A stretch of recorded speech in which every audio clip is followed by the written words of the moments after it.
Hi everybody, welcome back to my channel. Thank you for joining me. I am Susan and you have found Simply Susan Historical Living, where we explore sewing, cooking, and living in times gone by. Today we are looking at the final reveal of the Relaxed Regency project, and this is my Regency gown. This was made from Laughing Moon pattern 138, and it is dated from 1815 to 1825. So this would have been the style that was worn in those years and those times of the Regency period. I just wanted to pop on here real quickly before we get into the construction of this gown and just sort of show you the dress on my mannequin. And yeah, I did the skirt in this really fun paisley sort of print that has a little bit of pink in through it. And then I thought that that would kind of match well with the pink velvet jacket. And then also I found this medium-ish green sateen sort of fabric that I thought kind of pulled from there as well. So I really liked how that all went together. And I did have help choosing fabrics from a couple of friends, so I appreciate your assistance with that. And also that I did step out of my comfort zone a little bit and go with something a little bit lighter as opposed to my typical ensemble, black and cat hair. So thank you for joining me. I appreciate that you chose to spend a little bit of your time with me. Let's jump into the construction of this gown and a few of the underpieces that I needed before I could put it all together. Thank you. Before I actually started the construction of my Regency gown, I realized that I did not have a proper chemise of any sort or any stretch of the imagination. So I decided that I would just sort of pull out some fabric and try to MacGyver one. I cut 2 large rectangles of fabric, and you could see me cutting a little bit of a curved piece. That's for the neckline. Then I just went to the sewing machine. I sewed the pieces together using a French seam so that it was properly sealed in on the inside. I then just went around and did a really easy rolled hem on the neck and sleeve holes.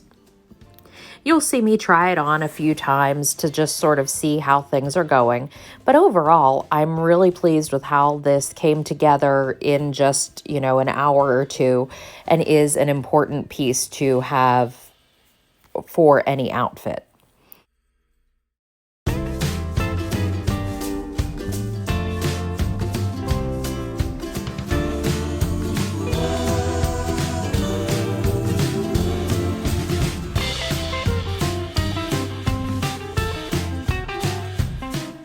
Now let's start the actual construction of the gown.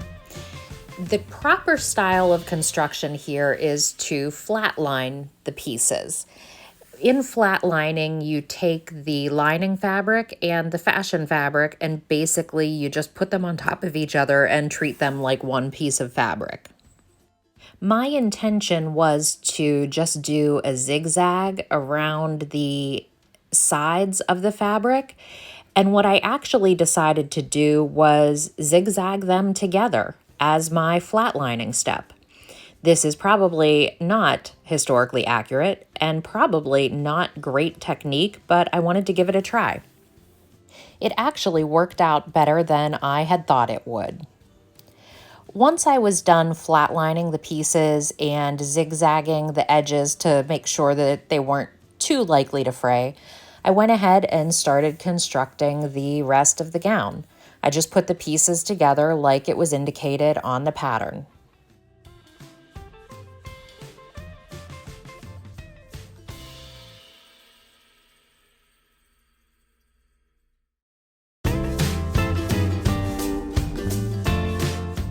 Once I had the top part of the dress pretty well constructed and ironed all of my seams open, I made a good choice. Look at me, hand sewing the facing for the neck. I'm so proud of myself when I actually do something the right way. this probably should not be the exception. However, it is what it is.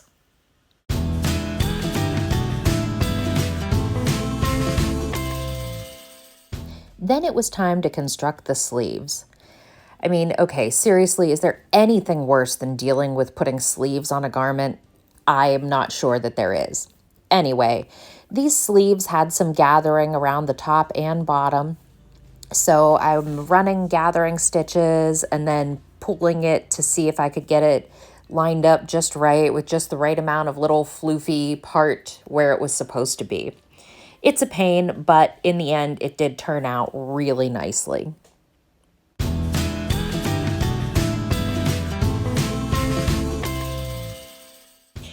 Putting the actual sleeves onto the actual garment is the actual worst part of any garment construction that I can think of. I mean, I'm sure at some point I'll revise that and say that something else is the actual worst, but for right now, sleeves. Come on, anybody. All right, so I did put the sleeves onto the bodice of the dress, and I think it only took me maybe 3 tries. So, I guess that's progress, right?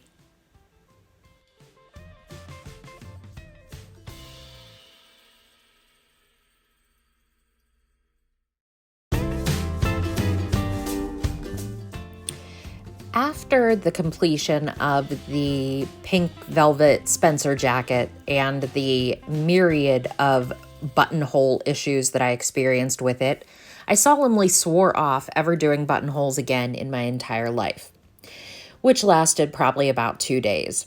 So here we are putting the buttonholes in the back of the gown. Apparently, I didn't really record much of the assembly of the skirt portion of the dress. However, all I did was sew in the pleats and then I sewed the panels together as directed. I used French seams so that I didn't have any unfinished edges. Once I had the skirt assembled and attached to the bodice, I just folded up the bottom the amount that I wanted to hem it, pressed it into place, and then took it over to the machine and sewed the hem.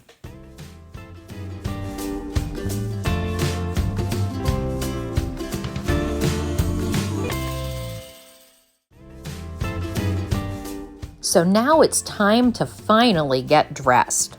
As you can see, my wonderful helper is back to assist in this process.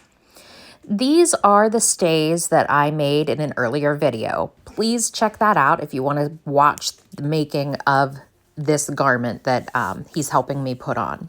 I'm also wearing that quick, easy little chemise underneath this.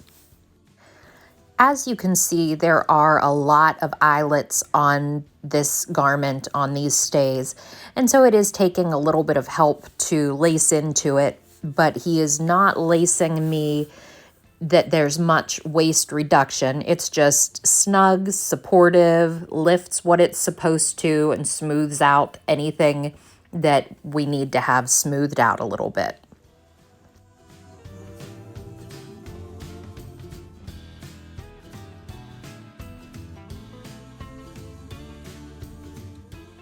Once the stays are on, I actually have one more garment that I made that I will be putting on over top of this. It was common in the Regency era that they would wear a full-bodied petticoat, and I actually took the mock-up that I made for this dress and turned it into that garment. I had grand visions that I was going to put cording at the bottom, but then I got lazy and just did a couple of rows of pin tucks. So yeah, it gives it a little bit of shape, gives me one more layer of coverage, and I think it turned out pretty well for repurposing a mock-up. And now, finally, the gown. I am so pleased with how this turned out and with how the colors all worked together. You can see that there are 8 perfect little buttons all down the back that John had to help me with, but they even turned out really well.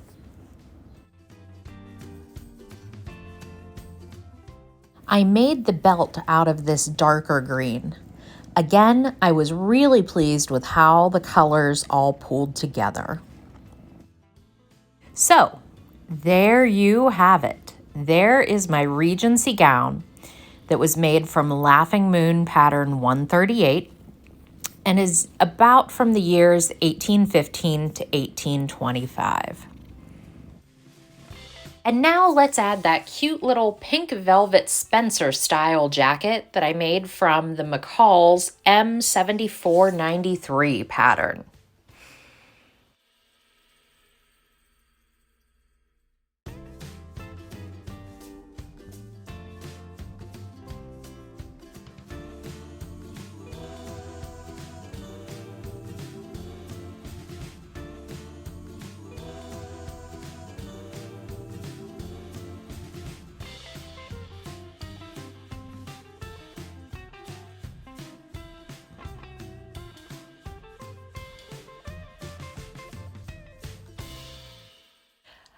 Thank you for joining me.